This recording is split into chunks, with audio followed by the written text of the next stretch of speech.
Bapak, Ibu, saudara-saudari, para pendengar firman Tuhan dimanapun berada. Selamat pagi dan selamat berjumpa kembali dalam Renungan Pagi hari Minggu tanggal 10 September 2023. Hari ini adalah hari Minggu biasa yang ke-23. Sebelum kita memulai renungan pagi ini, mari kita membuka renungan kita dengan berdoa. Dalam nama Bapa dan Putra dan Roh Kudus. Amin. Marilah berdoa. Ya Allah, kami bersyukur kepadamu atas perlindunganmu pada istirahat malam yang sudah kami lalui dengan aman dan tenang. Pagi ini kami datang ke rumahmu untuk bersama dengan saudara-saudara kami untuk bersyukur dan memujimu lewat ibadat dan ekaristi. Kami mohon bukalah hati kami agar kami mampu mendengar sabdamu dengan sungguh, dan ampunilah dosa kami. Demi Kristus Tuhan dan pengantara kami, kini dan sepanjang masa. Amin.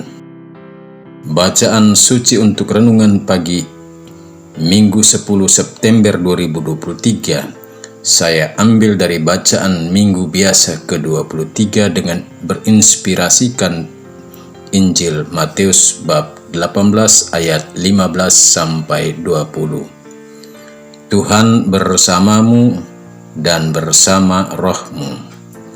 Inilah Injil suci menurut Matius. Dimuliakanlah Tuhan. Sekali peristiwa Yesus berkata kepada murid-muridnya, apabila saudaramu berbuat dosa, tegurlah dia di bawah 4 mata. Jika ia mendengarkan nasihatmu, engkau telah mendapatnya kembali. Jika ia tidak mendengarkan engkau, bawalah seorang atau 2 orang lagi, supaya atas keterangan 2 atau 3 orang saksi, perkara itu tidak disangsikan. Jika ia tidak mau mendengarkan mereka, sampaikanlah soalnya kepada jemaat. Dan jika ia tidak mau juga mendengarkan jemaat, pandanglah dia sebagai seorang yang tidak mengenal Allah atau seorang pemungut cukai.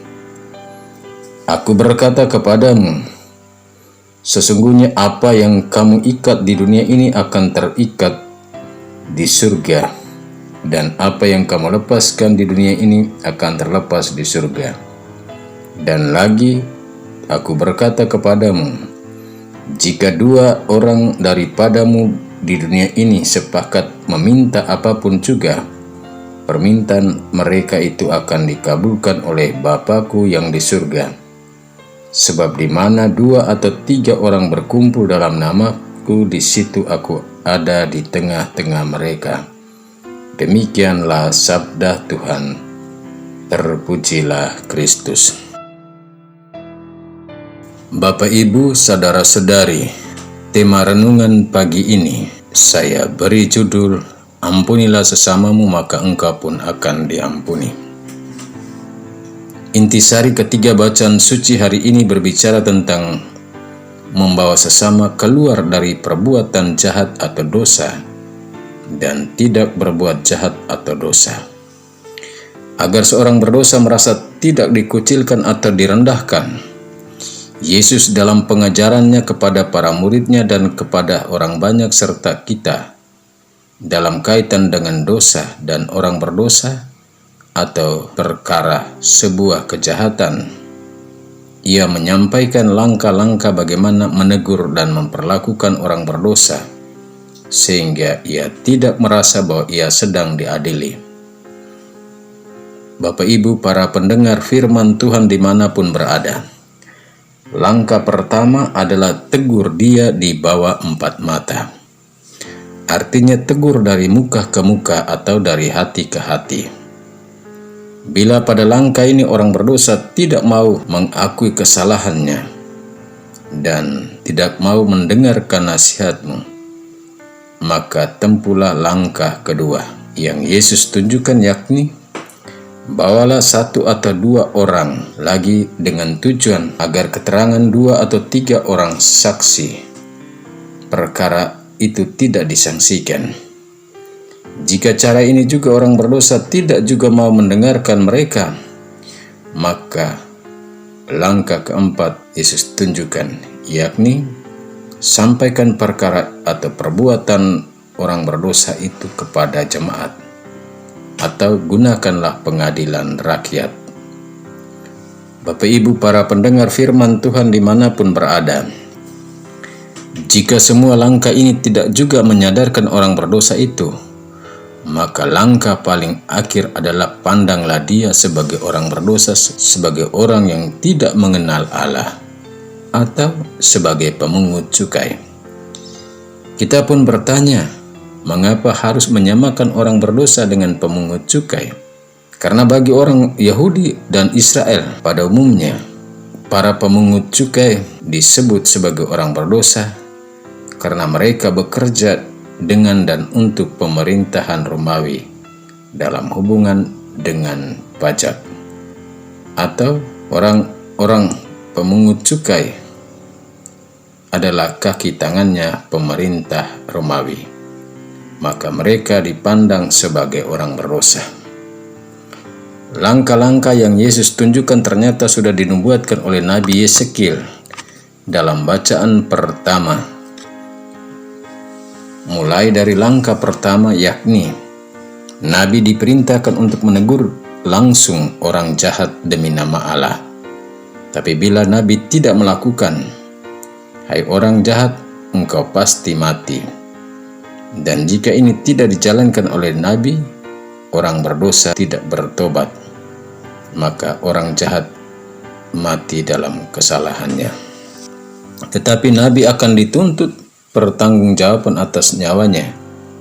Langkah kedua adalah, jika Nabi melaksanakan perintah Allah, yakni memperingatkan orang jahat supaya bertobat dari hidupnya, tetapi ia tidak mau bertobat, ia akan mati dalam kesalahannya.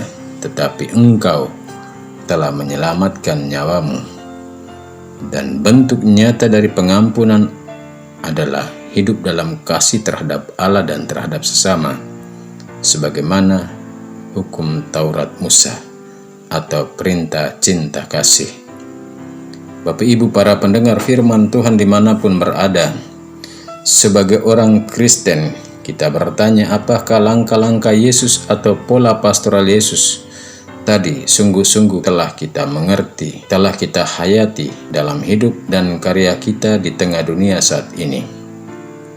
Hendaklah sebagai orang Kristen kita perlu memiliki 5 langkah dalam menegur sesama saudara kita yang bersalah atau memiliki perkara dengan Tuhan dan sesama, atau yang melakukan dosa.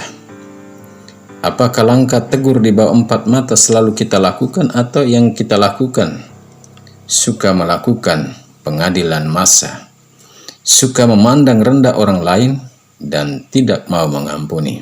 Amin. Marilah berdoa. Allah yang Maha Kuasa dan Kekal, Engkau tidak menghendaki orang berdosa binasa, melainkan beroleh hidup kekal. Demi Kristus Tuhan dan pengantara kami. Amin. Mari mohon berkat Tuhan. Tuhan bersamamu dan bersama rohmu. Semoga kita sekalian dan perjalanan kita ke rumah-rumah ibadat atau gereja kita masing-masing untuk beribadat dan merayakan Ekaristi dilimpahi dengan berkat Allah yang Maha Kuasa, Bapa dan Putra dan Roh Kudus. Amin.